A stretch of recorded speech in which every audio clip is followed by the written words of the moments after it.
Ang ulan ay bumubuhos ng walang tigil sa maliit na baryo ng San Roque, kung saan ang kampanaryo ay nakatayo sa gitna ng plaza na tila isang bantay sa kadiliman.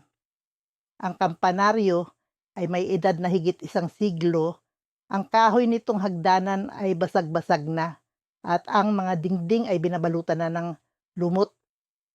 Sa kabila ng kalumaan, ang kampana nito ay nanatiling matibay. Ang tunog nito ay bumabalot sa buong baryo tuwing gabi. Isang ang tunog na sinasabing nagdadala ng sumpa. Si Mia ay nakatayo sa harap ng kampanaryo, hawak ang kanyang payong na pilit pinoprotektahan siya mula sa malakas na ulan. Ang kanyang suot na jacket ay basa na, ngunit hindi niya alintana ang lamig. Ang kanyang mga mata ay nakatingala sa kampanaryo, punong-puno ng pag-usisa. Isa siyang estudyante ng journalism mula sa Maynila at narito siya upang magsaliksik para sa kanyang proyekto tungkol sa mga misteryosong kwento ng probinsya. Ang kampanaryo ng San Roque ay isa sa mga pinakakilala sa mga ganitong kwento at si Tomas, ang veteranong kampanaryo, ang kanyang pangunahing pakay. Tomas, tawag niya habang kumakatok sa pinto ng kampanaryo. Ang kahoy na pinto ay magaspang sa kanyang palad, malamig mula sa ulan. Walang sagot. Nagpasya siyang pumasok, dahan-dahang itinulak ang pinto na umungol sa kalumaan. Ang loob ay madilim, ang tanging ilaw ay mula sa kandila sa isang maliit na altar sa gilid. Ang amoy ng lumang kahoy at nabubulok na papel ay sumalubong sa kanya. Isang halimuyak na tila nagpapaalala ng mga kwento ng nakaraan. Mia, ikaw ba yan? Ang tinig ni Thomas ay mababa at may pagod, ngunit may halong kabigatan na parang may dala itong lihim. Lumitaw siya mula sa likod ng kampanaryo, hawak ng isang basang basahan habang pinupunasan ang sahig. Ang kanyang buhok ay puti na at ang kanyang mga mata ay tila laging nagmamasid, parang may hinahanap na hindi makita. Opo, Mang Tomas, sagot ni Mia habang nilapitan siya. Gusto ko po sanang magtanong tungkol sa kampanaryo. Totoo po ba ang sinasabi nilang may sumpa ang kampana? Napangiti si Tomas, ngunit ang kanyang ngiti ay may halong lungkot. Maraming kwento ang kampanaryo, Hija, pero hindi lahat ng kwento ay dapat paniwalaan. Pero kayo po ang kampanaryo dito ng higit 30 taon. Sigurado po akong marami kayong alam, sabi ni Mia, puno ng determinasyon. Tumahimik si Tomas. Ang tunog ng patak ng ulan mula sa labas ay parang musika na nagbabadya ng isang bagay na hindi maipaliwanag. May mga bagay na mas mabuting hindi usisain, sabi niya sa wakas. Pero kung talagang gusto mong malaman, maghintay ka hanggang hating gabi. Nagulat si Mia sa sinabi ni Thomas. Hating gabi? Bakit po? Dahil ang kampana ay tumutunog tuwing hating gabi. At sa tunog nito, maraming misteryo ang maaaring magbukas. May kakaibang kislap sa mga mata ni Thomas na isang kislap na tila babala, ngunit hindi niya maipaliwanag. Ang gabi ay dumating at ang kampanaryo ay mukhang mas madilim kaysa kanina. Si Mia ay naghintay sa loob ng kampanaryo, hawak ang kanyang notebook, handang isulat ang anumang kwento o misteryo na mabubuksan. Si Tomas ay tahimik na naglakad-lakad sa loob, tila may iniisip na malalim.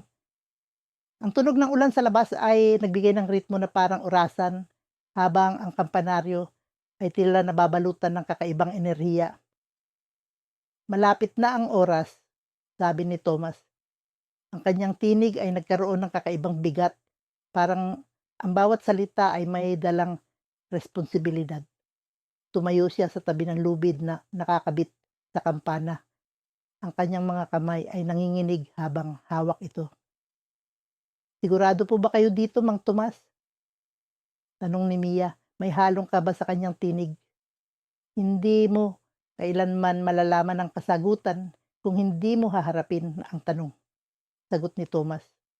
At sa eksaktong 12:00, hinila ni Thomas ang lubid. Ang tunog ng kampana ay bumaon sa buong baryo, malalim, mabigat, at parang may buhay.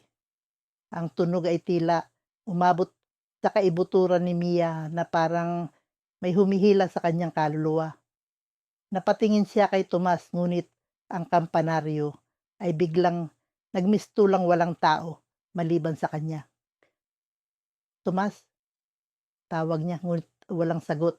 Ang kampanaryo ay biglang naging mas malamig, ang hangin ay tila bumigat, at ang kandila sa altar ay nag-apoy ng mas maliwanag ngunit may kakaibang kulay, kulay ay asul. Ang kanyang mga mata ay mabilis na naghanap, ngunit si Tomas ay nawala na, na parang hindi siya kailanman naroon. Ang kaba ni Mia ay lumalim, tumayo siya. Ang kanyang mga kamay ay nanginginig at naglakad patungo sa altar. Sa gilid nito may isang lumang diary na tila iniwan ni Tomas. Binuksan niya ito at ang unang pahina ay naglalaman ng isang babala. Ang kampana ay hindi isang ordinaryong instrumento. Ito ang pintuan sa pagitan ng ating mundo at ng mundo ng mga nawawala. Ang kanyang puso ay bumilis ang tibok, ngunit bago pa niyang maituloy ang pagbabasa, may narinig siyang kaluskos sa likod. Napalingon siya, ngunit ang kampanaryo ay tila napuno ng anino. Ang kanyang mga mata ay hindi makakita ng malinaw, ngunit may nararamdaman siyang presensya, isang bagay na hindi niya maipaliwanag. Ang kampana ay muling tumunog, ngunit wala namang humila sa lubid. Ang tunog nito ay mas mabigat, mas malalim at mas nakakakilabot. Ang kanyang katawan ay nanigas at ang kanyang mga mata ay napako sa kampana. Sa bawat tunog nito, ang mundo sa paligid niya ay tila nagbabago. Ang kampanaryo ay nagmistulang gumagalaw sa isang paraan na hindi natural. At sa huling tunog ng kampana, naramdaman niyang may malamig na kamay na humawak sa kanyang balikat. Napalingon siya at sa kanyang harapan si Tomas. Ngunit hindi na siya ang dating Tomas na kilala niya. Ang kanyang mga mata ay blangko at ang kanyang katawan ay parang anino. Ang sumpa ay hindi natatapos dito, bulong nito. Ang tinig niya ay parang hangin na sumasabay sa tunog ng kampana. Ang kampana ay muling tumunog. Ang ulan ay walang tigil na bumubuhos sa baryo ng San Isidro. Tila sinasabayan ang malamlam na tunog ng kampana na nagmumula sa lumang kampanaryo. Ang kampanaryong iyon ay nakatayo sa gitna ng baryo, mistulang tagapagbantay ng mga lihim na matagal nang nakabaon sa lupa. Sa kabila ng dilim ng gabi, ang mga kandila sa loob ng kampanaryo ay mahina, ngunit hindi tuluyang namamatay, nagkikislapan sa bawat ihip ng hangin. Ang amoy ng nabubulok na papel mula sa mga lumang aklat ay humahalo sa malamig na hangin na tila nagbibigay babala sa sinumang magtatangkang alamin ang nasa likod ng misteryo nito. Si Mia ay nakatayo sa harap ng kampanaryo.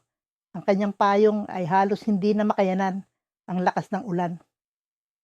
Sa kabila ng kanyang kabataan, ang kanyang mga mata ay puno ng determinasyon. Dumating siya sa baryo upang makapanayam si Thomas, ang veteranong kampanaryo na siyang kilala sa buong lugar bilang tagapag-alaga ng kampana. Ngunit sa halip na makausap ito, ang balitang bigla ang pagkawala ni Tomas ang sumalubong sa kanya. Sa loob ng kampanaryo, ang bawat hakbang ni Mia ay nagdudulot ng mahinang tunog sa basang sahig na kahoy.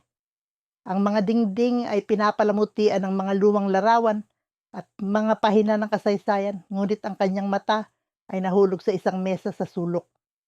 Naroon ang isang diary, ang takip nito ay punit-punit na, at ang mga pahina ay tila nilulumot na.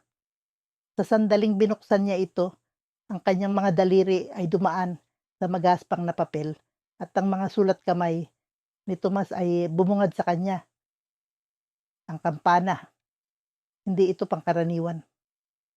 Sa tuwing tumutunog ito sa hating gabi, may nararamdaman ako nga kakaibang presensya. Hindi ko po alam kung sumpa o biyaya, ngunit may mga gabi na parang may mga mata na nagmamasid sa akin mula sa dilim. Habang binabasa ni Mia ang mga salaysay ni Tomas, unti-unti niyang nararamdaman ang malamig na hangin na tila sumisingit sa kanyang kasuotan. Ang mga kandila sa paligid ay biglang nagningas ng mas maliwanag na para bang may hindi nakikitang puwersa ang nag-uudyok sa kanila. Sa huling pahina ng diary, nakasulat ang mga salitang nagpatindig sa kanyang balahibo. Huwag mong patutunugin ang kampana. Kapag narinig mo ang tunog nito, maghanda ka. Ang mundo ay hindi na magiging pareho. Biglang narinig ni Mia ang mahinang pagkaluskos sa kanyang likuran. Napalingon siya, ngunit wala siyang nakita kundi ang gumagalaw na anino ng kampana na sinasabayan ng mahina ngunit malalim na tunog ng hangin. Ang kanyang puso ay bumilis ang pintig, ngunit ang kanyang pag-usisa ay mas malakas kaysa sa takot. Tinungo niya ang hagdanan patungo sa itaas. Ang bawat baitang ay tila gumagawa ng sariling tunog ng protesta sa ilalim ng kanyang bigat.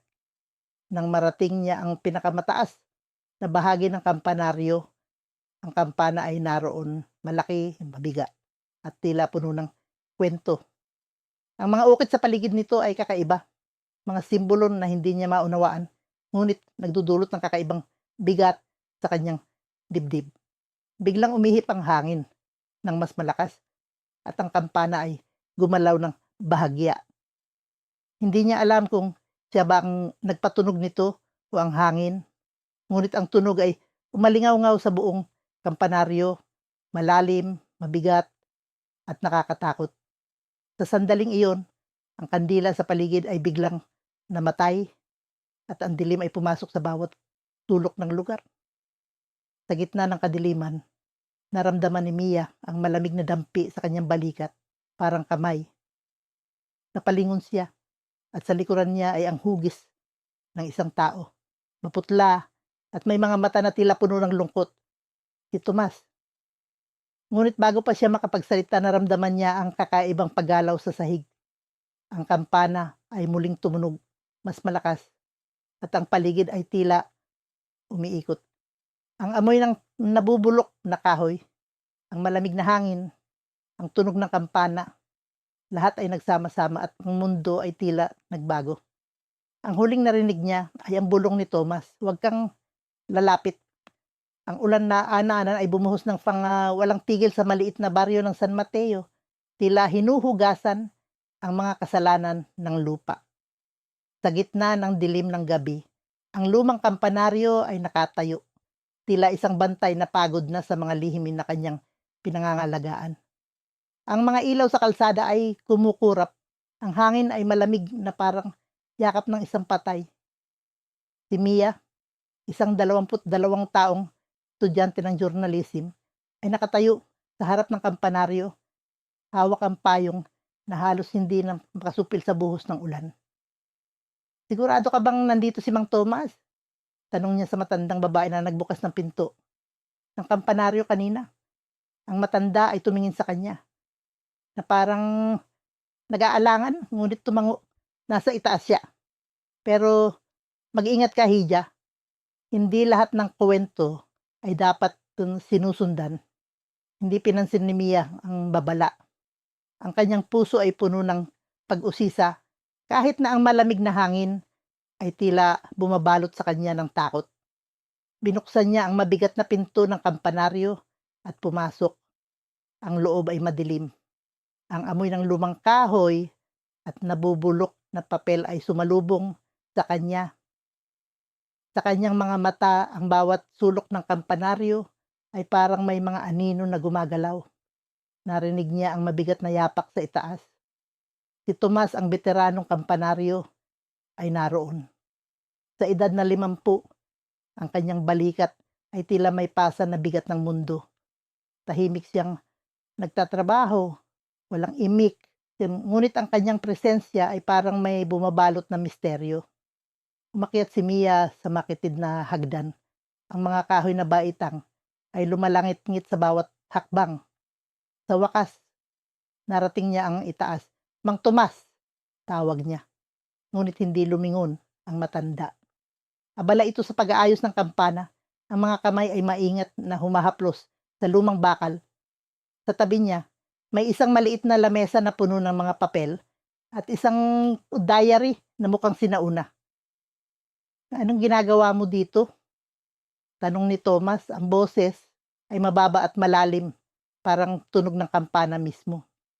Naghahanap po ako ng kwento tungkol sa kampanaryo. Sabi nila, may kakaiba raw dito. Gusto ko pong malaman ang totoo, sagot ni Mia. Ang boses ay nanginginig, ngunit pilit niyang pinapakalma ang sarili. Hindi lahat ng kwento ay dapat malaman, sagot ni Thomas. Ang mga mata ay hindi tumingin sa kanya. Ang kakampanang ito, hindi ito ordinaryo. Hindi mo dapat ginagalaw. Hindi mo dapat pinapatunog. Bakit po? Tanong ni Mia, ngunit bago pa man siya sagutin, bumagsak ang isang malakas na kulog sa labas, kasabay ng pagdilim ng ilaw sa kampanaryo. Ang hangin ay biglang umikot sa loob at ang mga kandila sa paligid ay kumislap, parang may sariling buhay. Sa hating gabi biglang tumunog ang kampana. Ang tunog nito ay mabigat, malalim at parang dumidiretso sa puso ni Mia. Ang bawat hibla ng kanyang katawan ay nanginig. Si Tomas na kanina'y tahimik lamang ay biglang tumayo. Ang mukha ay punong-puno ng takot. Tumakbo siya pababa ng hagdan, ngunit bago pa man siya makalayo, bigla siyang nawala, parang sinipsip ng hangin. Mang Tomas, sigaw ni Mia, ngunit ang sagot lamang ay ang tunog ng kampana na tila bumabalot sa buong kampanaryo. Ang diary sa lamesa ay biglang bumukas. Ang mga pahina nito ay gumalaw ng mag-isa. Ang kanyang kamay ay nanginginig habang inaabot ito. At doon niya nakita ang mga sulat ni Thomas, mga kwento ng mga taong nawala, mga multo na sumisilip sa kampanaryo, at ang sumpa ng kampana. Habang binabasa niya ang mga pahina, naramdaman niya ang malamig na hangin sa kanyang likuran. Hindi siya makalingon. Ang tunog ng yapak ay papalapit, mabigat, at parang hindi tao. Ang kampana ay muling tumunog at sa bawat alingaw-ngaw nito, ang kanyang puso ay bumibilis. Ang tunog ay tila nag-uudyok sa kanya na tumingin. Ngunit alam niyang ang paglingon ay maaaring ang kanyang huling pagkilos. Matagal nang hindi naririnig ang tunog ng lumang kampana sa baryo ng San Miguel. Sa gitna ng tag-ulan, ang kampanaryong nakatayo sa gitna ng baryo ay tila isang anino ng nakaraan. Madilim, tahimik, at puno ng mga kwentong binalot ng panahon.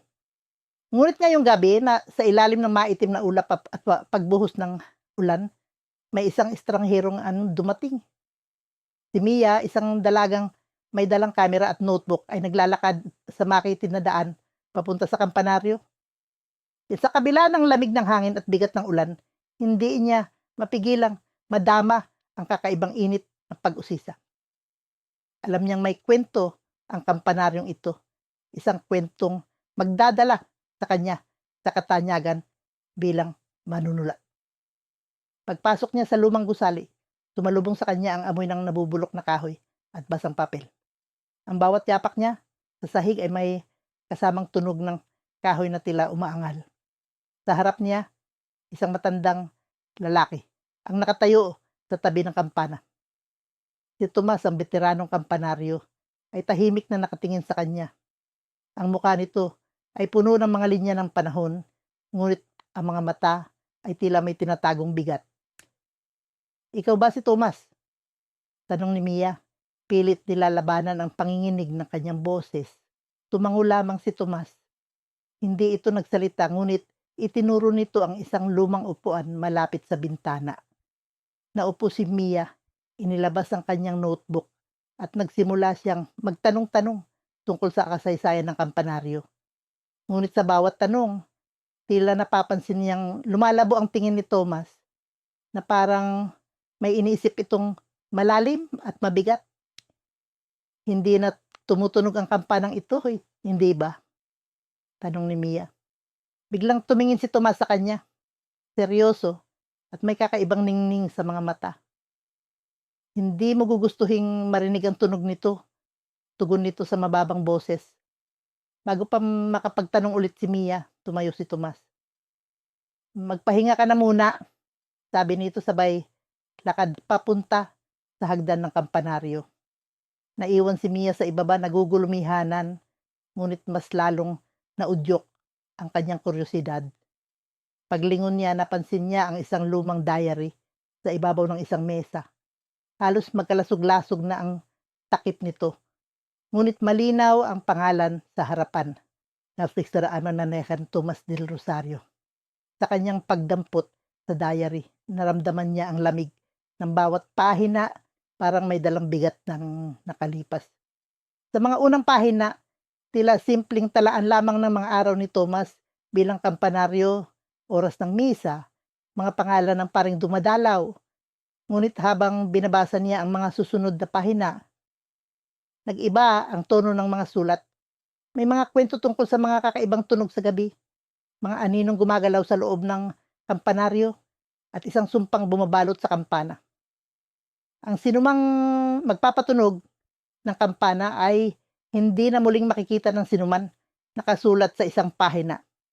Napalunok si Mia, ngunit bago pa niya maihulog ang diary sa takot, bigla niyang narinig ang tunog ng kampana. Ang tunog ay malalim, mabigat, at tila umuuga sa buong kampanaryo.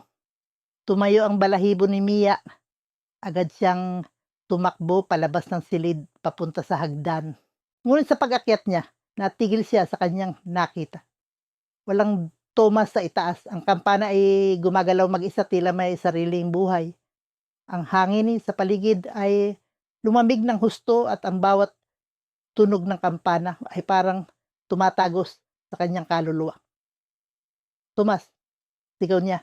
Ngunit ang sagot ay hindi boses ng tao. Sa halip, narinig niya ang mga bulong, mahina ngunit malinaw. Oh, huwag kang magpatunog, huwag kang magpatunog. At kada sa gitna ng kaguluhan, napansin ni Mia ang isang aninong naglalakad papalapit naman sa kanya.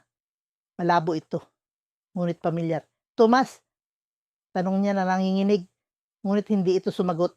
Lumapit lamang ito, at nang malapit na itong magpakita ng buo, biglang tumigil ang kampana sa pagtunog. Ang buong paligid ay nagdilim. Ang ulan ay walang tigil sa pagbuhos, tila mga luha ng langit na bumabalot sa lumang baryo. Sa gitna ng kadiliman, ang kampanaryo ay nakatayo mataas at matikas, ngunit may bahid ng misteryo.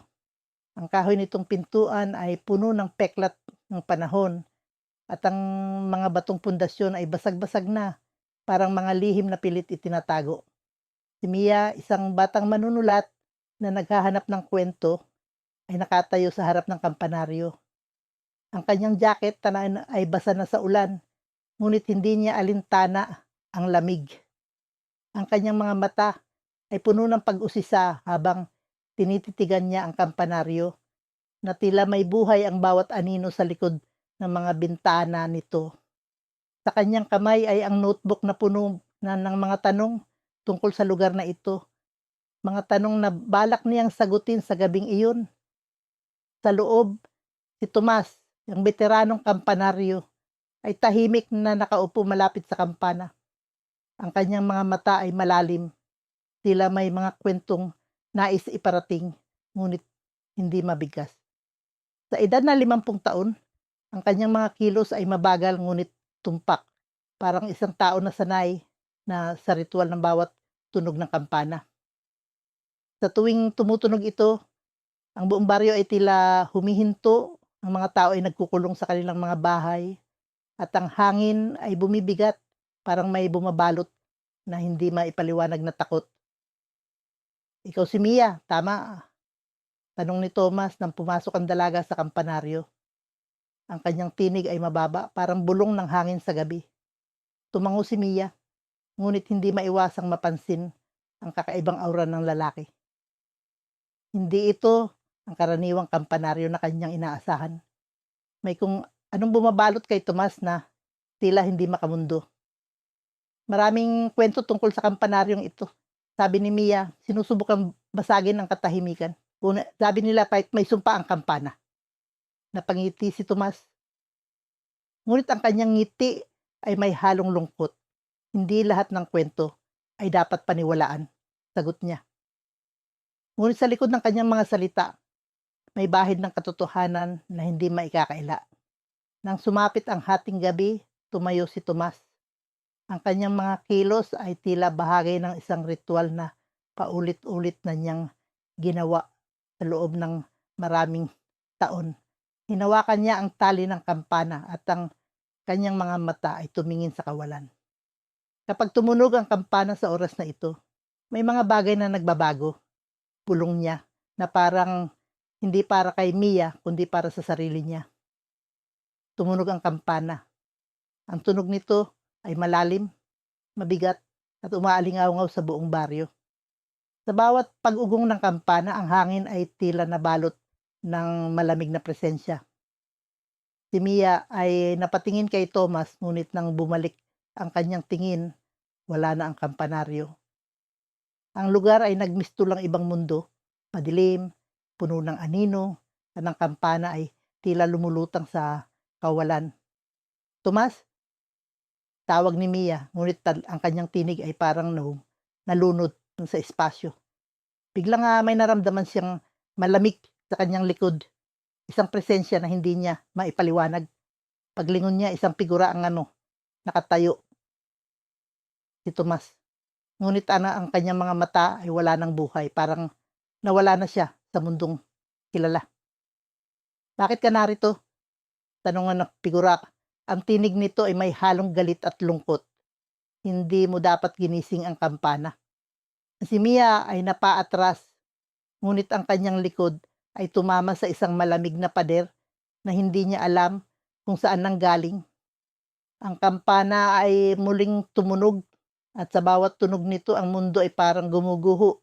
Ang mga anino ay gumagalaw, ang hangin ay bumibigat, at ang amoy ng lumang kahoy ay naging mas matindi, parang nabubulok na alaala.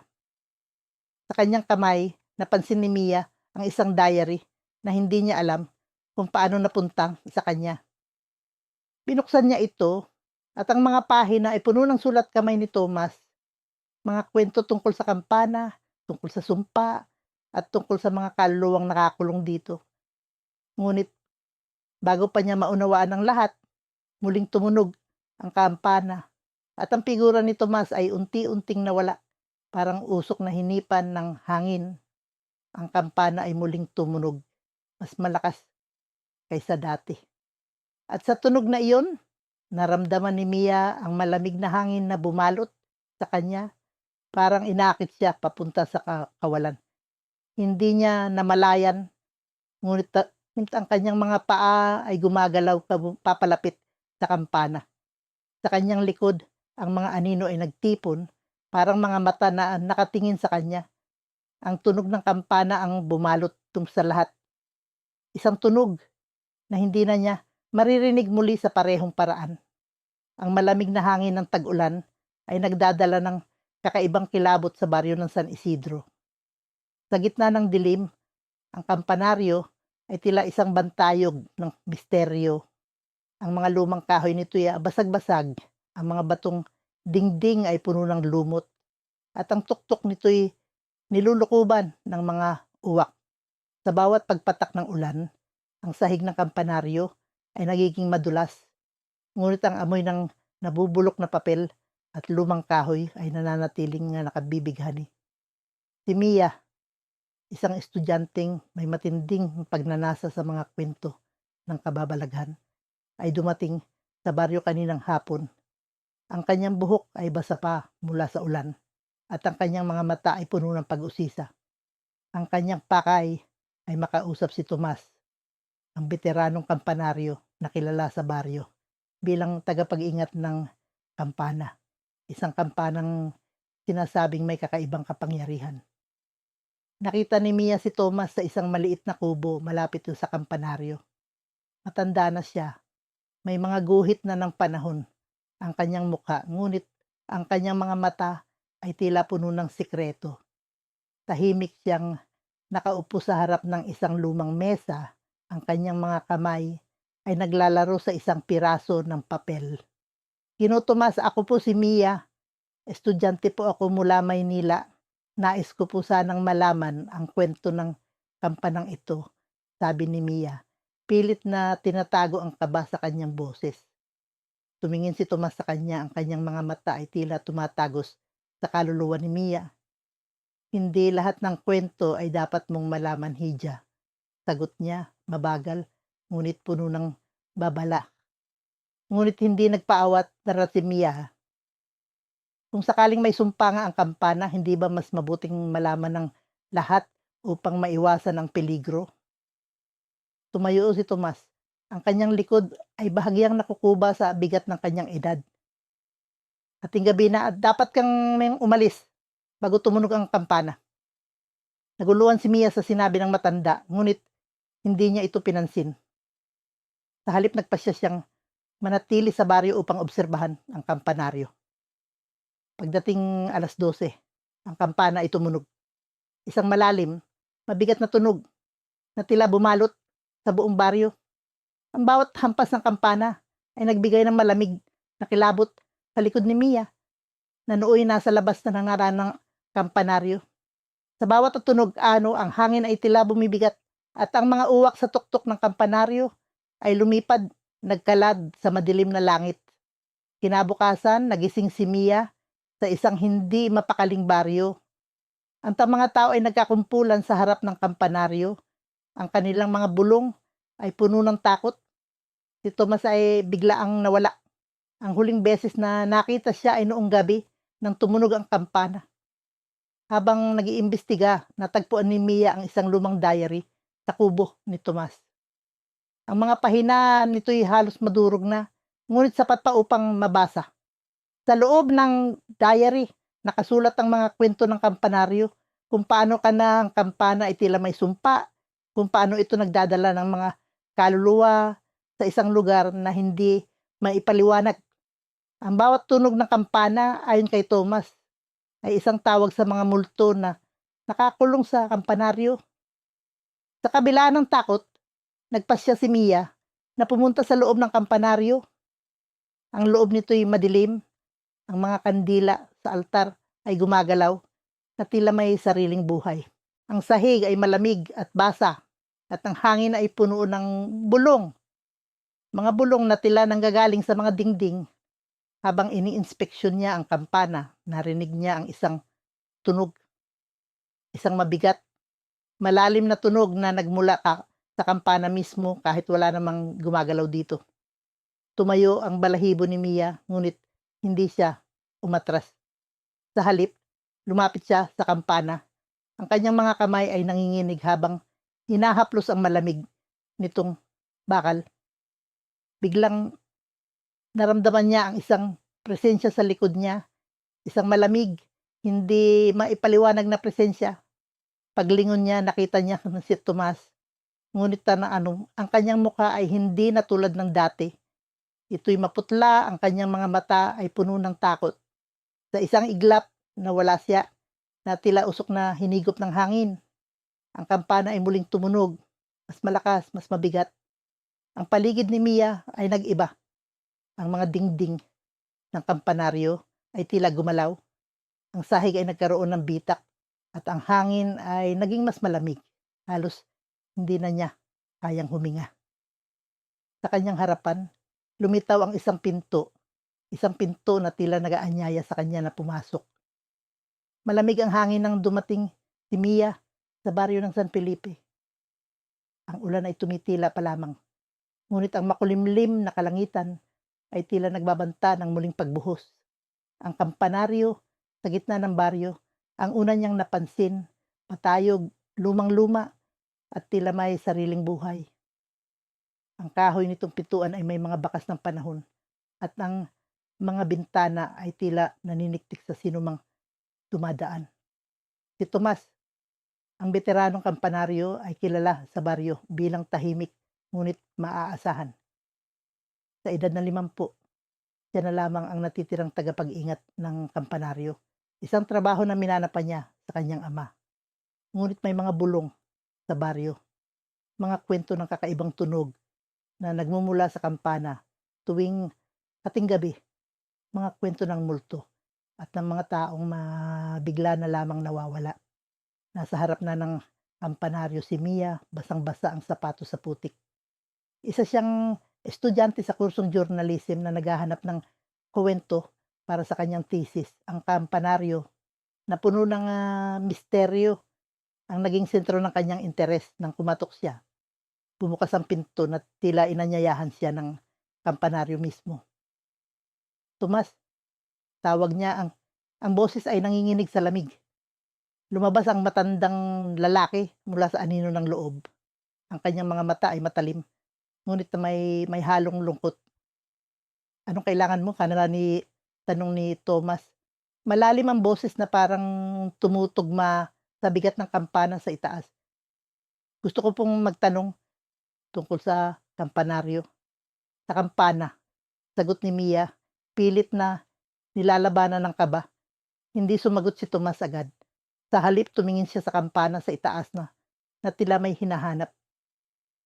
"Maraming hindi mo dapat malaman," sagot niya sa wakas. Ngunit tanga na hindi niya tinanggihan ang pagpasok ni Mia. Sa loob, ang amoy ng lumang kahoy at nabubulok na papel ay bumalot sa dalaga. Ang sahig ay basa dahil sa ambon na pumapasok sa sirang bintana. Sa sulok, may mga lumang libro at diary na nakatambak. Napansin ni Mia ang isang diary na may bahagyang nakabukas na pahina. Ang tinta ay tila sariwa kahit na ang papel ay kupas na. Habang nag-uusap sila, naramdaman ni Mia ang bigat ng lugar, parang may nakatingin sa kanya. "Bakit po tumutunog ang kampana tuwing hating gabi?" tanong niya. Ngunit hindi sumagot si Thomas. Sa halip, tumayo siya at tumungo sa hagdanan na patungo sa itaas. "Mag-ingat ka sa mga tanong mo," sabi ni Tomas, kasabay ng tunog ng kanyang mga yapak sa kahoy na hagdan. Naiwan si Mia sa ibaba, ngunit hindi niya mapigilan ang sarili. Kinuha niya ang diary na nasa sulok. Binuksan niya ito at ang mga pahina ay naglalaman ng kwento ng mga nawawalang tao, mga pangalan, mga petsa, at mga detalye kung paano sila nawala pagkatapos tumunog ang kampana. Ang sagaanang hating gabi ay dumating. Sa labas, ang ulan ay muling bumuhos at ang hangin ay nagdala ng malamig na bulong. Biglang tumunog ang kampana, malalim at mabigat, na parang ang bawat tunog ay dumadaan sa buto ni Mia. Tumakbo siya sa itaas upang sundan si Thomas, ngunit wala na siya roon. Sa halip, ang kampana ay gumagalaw kahit walang humihila sa lubid nito. Ang tunog nito ay tila may sariling buhay na parang tumatawag sa kanya. "Thomas, akin na uwi ay," sigaw niya. Ngunit ang sagot ay hindi sa boses ng tao. Sa halip, narinig niya ang bulong ng hangin, ang tunog ng mga yapak na tila sumasabay sa kampana. Sa gilid ng kampana, may nakasulat na mga salitang hindi niya maunawaan, mga simbolo na tila nagbabanta. Sa isang iglap, naramdaman niya ang malamig na hangin na parang dumaan sa kanyang balat. Ang kampana ay tumigil sa paggalaw, ngunit ang bigat ng lugar ay nanatili. Sa ilalim nito, isang anino ang umusbong, ang hugis ni Thomas, ngunit hindi niya matawag itong tao. Lumapit ito kay Mia, ang mga mata ay naglalagablab sa madilim na liwanag. "Tomas?" tanong niya muli. Ngunit ang sagot ng anino ay isang bulong na hindi niya maunawaan. Ang ulan ay walang patid sa baryo. Sa gitna ng madilim na gabi, ang kampanaryo ay tila nakatayo ng may sariling buhay. Parang isang bantay na nagmamasid sa bawat sulok ng lugar. Ang mga anino nito ay sumasayaw sa bawat kidlat na pumupunit sa langit. Si Mia, sa kabila ng lamig at pangambang bumabalot sa kanyang dibdib, ay naglakad patungo sa kampanaryo. Ang kanyang payong ay halos walang silbi sa lakas ng hangin na nagtatapon ng patak ng ulan sa kanyang mukha. Pagdating niya sa lumang pinto, tumigil siya sandali. Ang kahoy na pinto ay basag-basag na, may mga marka ng panahon Parang may mga kuko na pilit kumakapit dito. Huminga siya ng malalim, pinahid ang basang mukha at kumatok. Wala siyang narinig kundi ang tunog ng ulan sa labas. Sa loob, may kakaibang katahimikan na tila bumabalot sa lugar. Sa wakas, bumukas ang pinto. Si Tomas ang nasa harap niya, ang matanda, ang ngunit matikas na kampanaryo. Ang kanyang mukha ay puno ng mga linya ng karanasan at misteryo. Ang kanyang mga mata ay malalim at tila laging nagmamasid. Parang may alam siyang hindi niya sinasabi. Pasensya na, iha. Walang masyadong pumupunta rito sa kampanaryo, sabi ni Thomas. Ang boses niya ay mababa at parang may bigat. Pinapasok niya si Mia at agad niyang naramdaman ang malamig at basang hangin sa loob. Ang amoy ng lumang kahoy at nabubulok na papel ay pumuno sa kanyang ilong na nagbigay ng kakaibang kilabot. Sa kanilang pag-uusap, tinanong ni Mia ang tungkol sa kampana, ang kampanang sinasabing may sumpa.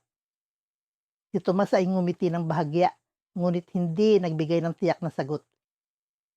Ang kampana ay bahagi ng kasaysayan ng baryo, pero ang mga kwento tungkol dito, hindi ko alam kung totoo o gawa-gawa lamang ng mga tao. Habang nag-uusap sila, napansin ni Mia ang isang lumang diary sa mesa. Ang takip nito ay punit-punit at ang mga pahina ay tila nabasa ng ulan sa kung anong pagkakataon. Tila gusto niyang tanungin si Tomas tungkol dito, ngunit ang kanyang tingin ay nagbabala, parang hindi ito dapat pakialaman. Ang oras ay umabot sa 12:00. Sa labas, ang ulan ay tila mas lumakas at ang hangin ay nagsimulang magbulong sa paligid ng kampanaryo. Si Tomas ay tumayo. Ang kanyang kilos ay bigla ang nagbago, parang may kung anong tumawag sa kanya. Sandali lamang, iha. Kailangan kong patunugin ang kampana. Gabi ng hating gabi ang oras ng kampanaryo. Si Mia ay nanatiling nakaupo ngunit ang kanyang puso ay bumilis ang tibok. Pinanood niya si Tomas habang paakyat sa hagdan ng kampanaryo. Ang tunog ng kanyang mga yapak sa kahoy na sahig ay parang bumabaon sa kanyang pandinig. Sa bawat tahakbang ang lugar ay tila nagiging mas malamig, mas madilim. At nang tumunog ang kampana, ang tunog nito ay tila bumalot sa buong baryo. Malalim, mabigat, at parang may boses na bumubulong sa hangin. Si Mia ay napakapit sa mesa. Ang kanyang balikat ay nanigas sa tensyon. Nang bumaba si Thomas mula sa hagadan, ang kanyang mukha ay nag-iba. Parang wala na siyang kaluluwa. Kinabukasan, sa muling pagbalik ni Mia sa kampanaryo, si Thomas ay nawala na. Ang pinto ay bukas, ang lugar ay tahimik. Walang bakas ng kampanaryo. Ngunit ang diary ay naroon pa rin sa mesa. Nang buksan niya ito, ang mga pahina ay puno ng mga kwento. Mga kwento ng mga kampanaryong nawala, ng mga kaluluwang kinuha ng kampana. At sa huling pahina, may nakasulat, huwag mong patunugin ang kampana. Huwag kang magtanoong, huwag kang maghanap. Taksaday sa loob. Ngunit sa likod ng kanyang isip, naririnig niya ang kampana. Tunog na malalim, tunog na parang bumubulong sa kanyang pangalan. Mia. Sa gitna ng tag-ulan, ang lumang kampanaryo sa baryo San Isidro ay tila isang halimaw na nakatunghay sa madilim na kalangitan. Ang mga dingding nitong yari sa bato ay basang-basa.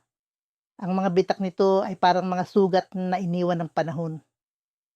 Sa ilalim ng mabigat na ulap, ang kampanaryo ay tila humihinga. Ang bawat paghihip ng hangin ay nagpapagalaw sa mga anino ng mga kandila sa loob nito. Si Mia, isang 22 taong estudyante ng journalism, ay nakatayo sa paanan ng kampanaryo. Ang kanyang jacket ay basang-basa na sa ulan, ngunit hindi niya alintana. Ang kanyang mga mata ay nakatuon sa taas ng kampanaryo, kung saan nakabitin ang kampana na sinasabing may kakaibang kapangyarihan. Sa kanyang kamay ay isang lumang notebook, ang kanyang listahan ng mga tanong para kay Thomas. ang veteranong kampanaryo na halos 30 taon nang nagbabantay sa lugar. Kung totoo ang sinasabi nila, bakit hindi pa siya umaalis dito? Bulong ni Mia sa sarili habang inaayos ang strap ng kanyang bag. May halong kaba ang kanyang puso, ngunit ang pag-usisa ang nagtutulak sa kanya. Ang kampanang iyon, ayon sa kwento ng mga taga-baryo, ay hindi ordinaryo. May sumpa raw ito.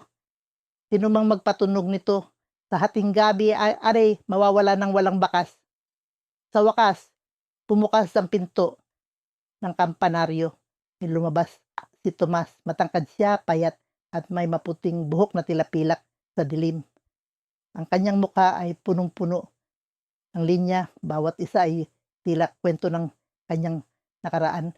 May dala siyang lampara at ang ilaw nito ay nagbigay ng kakaibang liwanag sa kanyang maamong mukha. Pasok ka, hiha. Hindi maganda ang panahon para magtagal ka sa labas. Mahina ang sabi ni Tomas, ngunit may kakaibang bigat sa kanyang tinig na parang may nililihim. Sinundan siya ni Mia sa loob ng kampanaryo. Ang amoy ng lumang kahoy at nabubulok na papel ay bumungad sa kanya, kasabay ng malamig na hangin na tila yumakap sa kanyang balat. Sa loob, ang kampanaryo ay mas madilim kaysa sa inaasahan niya. May mga kandilang nakasindi sa bawat sulok, ngunit ang kanilang liwanag ay parang nilalamon ng anino. Sa gitna ng silid ay isang lumang mesa, puno ng mga papel at libro. Sa likod nito ay isang hagdanan na paakyat sa turi, kung saan naroon ang kampana. Habang inihahanda ni Tomas ang tsaa, napansin ni Mia ang isang lumang diary na nakapatong sa mesa. Ang takip nito ay yari sa balat, at ang mga pahina ay mukhang malapit ng maghiwalay sa pagkakalapat. Hindi niya mapigilan ang sarili, dinampot niya ito at binuklat. Ang unang pahina ay may nakasulat na pangalan, Tomas del Rosario, 1973.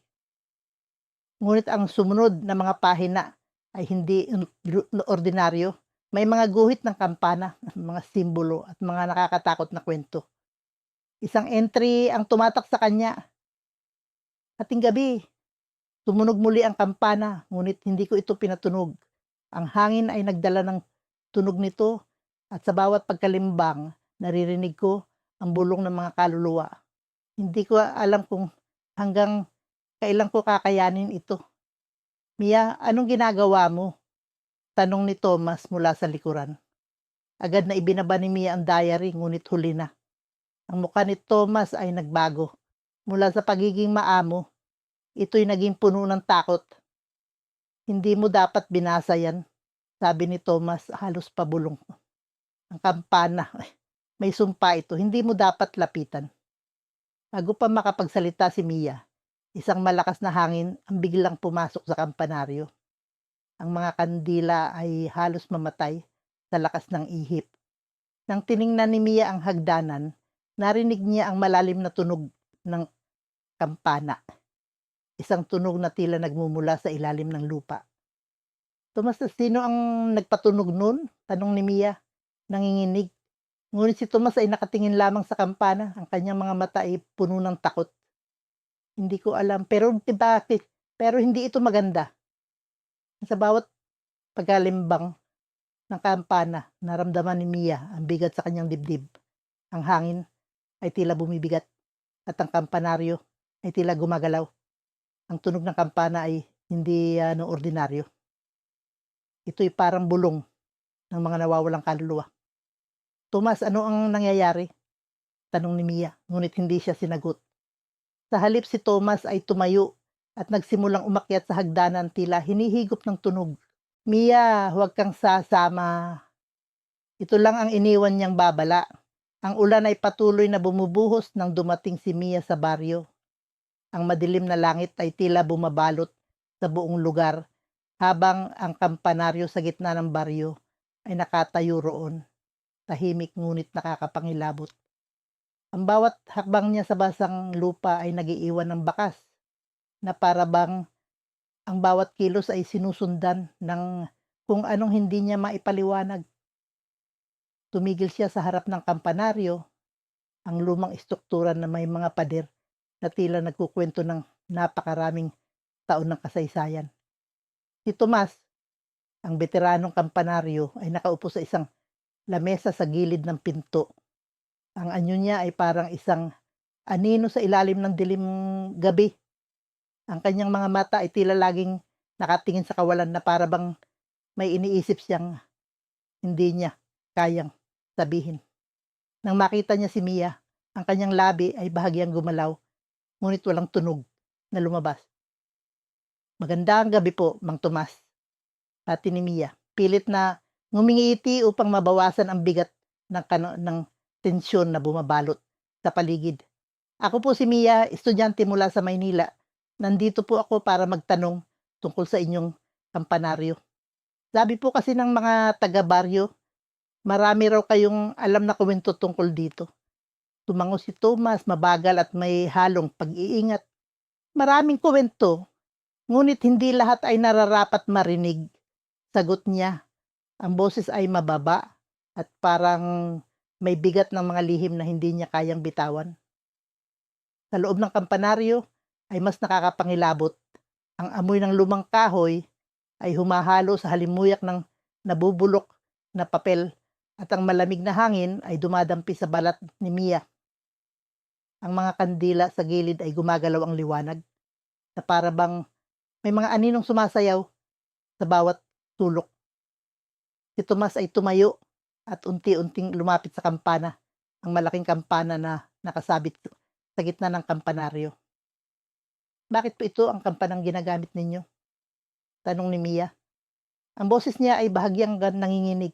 Ang kampana ay tila may kakaibang presensya. Ang bawat detalye nito ay tila nakaukit ng mga lihim na hindi maipaliwanag. "Ang kampanang ito may sumpa. Hindi dapat ito tumutunog ng walang dahilan," sagot ni Tomas. Ang mga mata niya ay tumingin kay Mia ng diretso na para bang binabalaan siya. Ngunit minsan ang sumpa ay hindi maiiwasan. Sa hating gabi na nang ang ulan ay lumakas at ang hangin ay tila bumubulong ng mga kwento ng lumipas, tumunog ang kampana. Malalim, mabigat, at ang tunog nito ay tila umaabot sa bawat sulok ng baryo. Si Mia ay napabalikwas mula sa kanyang paghiga sa isang maliit na silid sa kampanaryo. Tumakbo siya papunta sa itaas, ngunit si Tomas ay wala na roon. Ang kampana ay gumagalaw na para bang may sariling buhay. Kinabukasan, walang Tomas na nagpakita sa kampanaryo. Ang mga taga-baryo ay nagtanong, ngunit walang sagot. Si Mia ay naiwan mag-isa sa kampanaryo at ang takot ay unti-unting bumabalot sa kanya. Sa kanyang pag-iikot sa kampanaryo, natuklasan niya ang isang lumang diary na nakatago sa ilalim ng isang kahoy na lamesa. Binuksan niya ito at ang mga pahina ay puno ng mga kwento tungkol sa kampana, ang sumpa, ang pagkawala, at ang mga multong nakakulong dito. Habang binabasa niya ang diary, narinig niya ang pagkaluskos ng mga yapak sa likod niya. Tumayo ang kanyang balahibo, ngunit nang lingunin niya wala siyang nakita. Ang kampana ay muling tumunog, malalim at mabigat, at ang tunog nito ay tila bumabaon sa kanyang kaluluwa. Ang hangin ay lumakas at ang mga kandila ay nagsimulang magliyab ng mas maliwanag. Sa isang iglap, naramdaman niya ang malamig na hangin na dumampi sa kanyang batok at ang isang bulong ang narinig niya. Isang boses na tila kay Thomas, "Mia, huwag kang magpatunog." Hindi niya namalayang ang kanyang kamay ay nakahawak na sa lubid ng kampana. Ang tunog ng kampana ay muling pumailan lang, mas malakas, mas mabigat, mas nakakakilabot. Ang buong kampanaryo ay tila gumagalaw at ang mga anino sa paligid ay nagsimulang mag-ipon na para bang may mga mata silang nakatingin sa kanya.